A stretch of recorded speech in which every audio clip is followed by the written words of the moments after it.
Section 4. You'll hear the beginning of one lecture in a series of lectures about crime. First, you have some time to look at questions 31 to 40.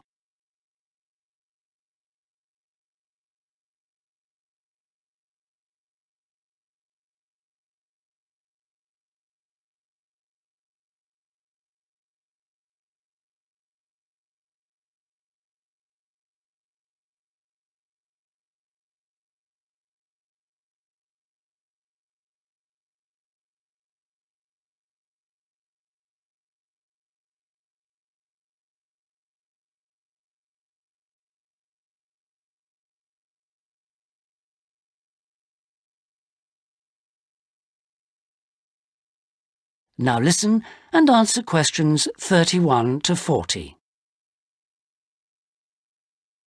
So far in these lectures, we've been looking at crimes like robbery and murder, both from a historical viewpoint and also in contemporary society.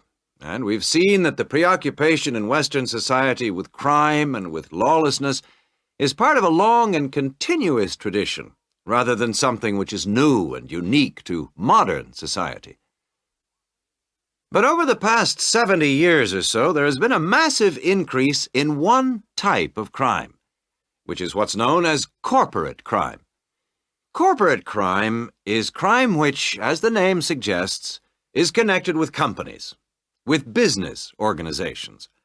It includes illegal acts of either individuals or a group within the company. But what is important is that these acts are normally in accordance with the goals of the company. They're for the good of the company rather than the individual. It's been defined as, quote, crime which is committed for the corporate organization, the company, not against it, unquote. So crimes like theft by employees, things like embezzlement or fraud against one's actual employer are excluded according to this definition. The employees may be involved, but they're acting in the first place for the company. They may not even realize they're committing a crime. Or they may realize, but they feel it's excusable because it's policy. Or because otherwise they may lose their jobs. So here really we're talking about the links between power and crime. Now this is one area that much less is generally known about than conventional or traditional crime.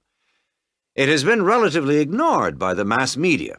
For example, it tends to be underreported in comparison with conventional crime in news broadcasts, and in crime serials and films and so on. They very rarely deal with corporate crime. And it also tends to be ignored in academic circles. There's been far more research on conventional crime, and far more data is available. There are several reasons for this lack of interest in corporate crime compared with other types of crime. It's often very complex, whereas with conventional crime, it's usually possible to follow what's going on without specialist knowledge. As well as this, whereas conventional crime usually has a lot of human interest, corporate crime often has much less. The third reason, and possibly the most significant one, is that very often the victims are unaware. They think their misfortune is an accident, or that it's the fault of no one in particular. They're unaware that they've been victims of a crime. So when we look at the effects of corporate crime, we may find it's very difficult to assess the costs. But these costs can be very considerable in both their economic and social aspects.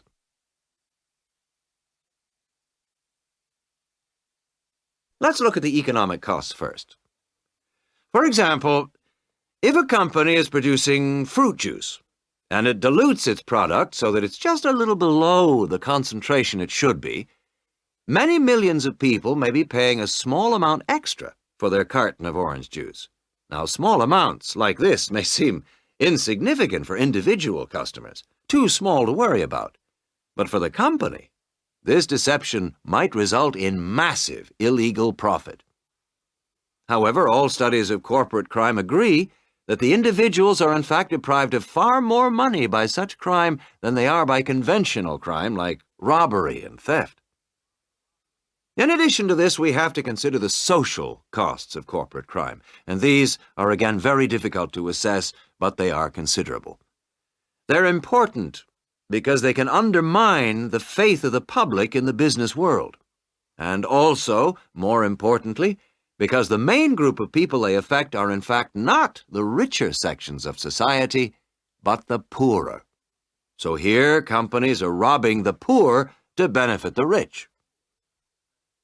There are two more points to do with corporate crime that I'd like to illustrate with reference to a specific event which occurred several years ago.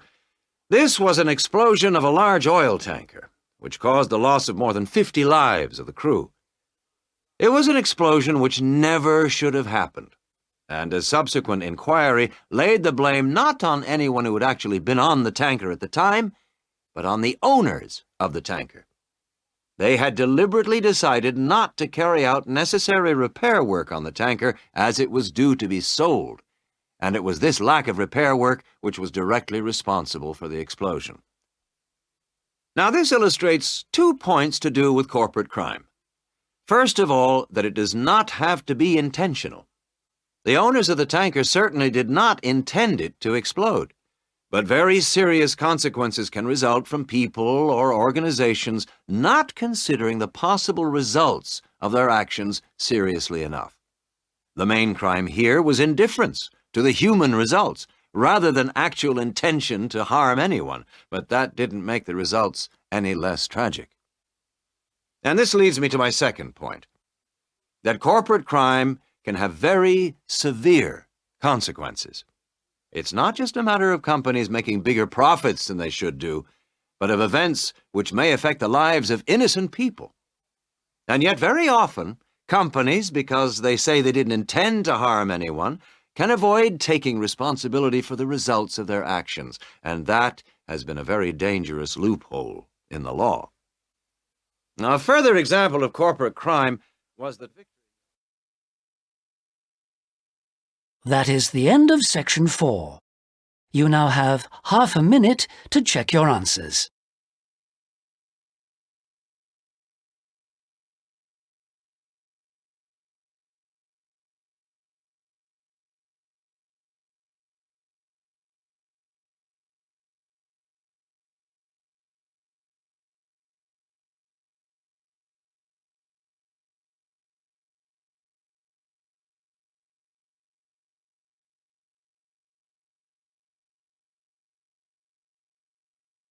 That is the end of the listening test. In the IELTS test, you would now have 10 minutes to transfer your answers to the listening answer sheet.